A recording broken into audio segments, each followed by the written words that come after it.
Bonjour, je m'appelle Rina et aujourd'hui nous allons aborder la troisième vidéo dans la série de graphiques pour analyser les données financières qui va nous apprendre comment faire des graphiques des lignes de tendance.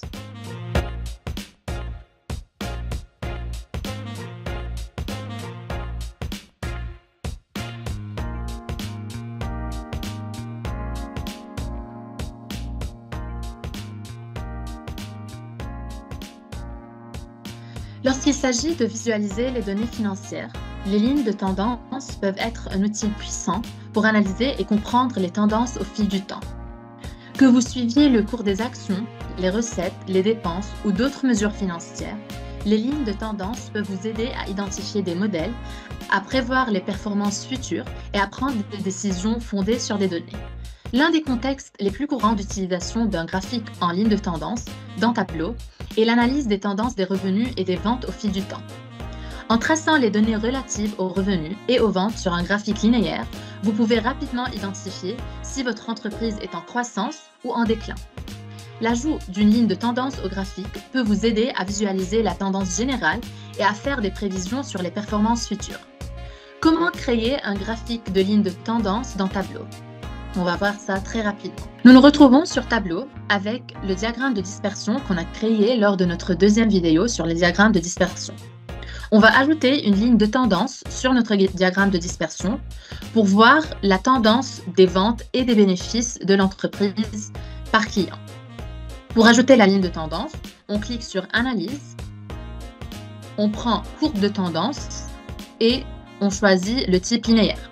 On a plusieurs types de lignes de tendance. On a linéaire, logarithmique, exponentielle, puissance et polynôme.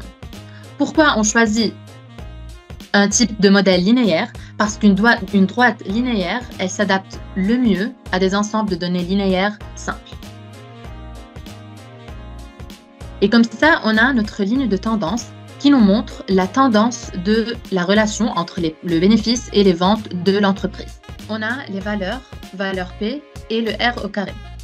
La valeur P d'une ligne de tendance est une mesure de la signification statistique de la relation entre deux variables.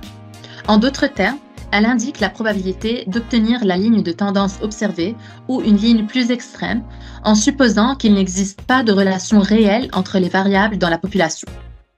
En général, une valeur P inférieure à 0,05, comme dans notre cas, est considérée comme statistiquement significative, ce qui signifie qu'il existe des preuves solides suggérant que la relation observée entre les variables n'est pas due au hasard. La deuxième valeur, le R au carré, est une mesure statistique qui représente la proportion de la variation de la variable dépendante, qui est dans notre cas le bénéfice, expliquée par là où les variables indépendantes, qui est dans notre cas les ventes. En d'autres termes, la valeur R au carré représente la qualité de l'ajustement de la ligne de tendance aux données.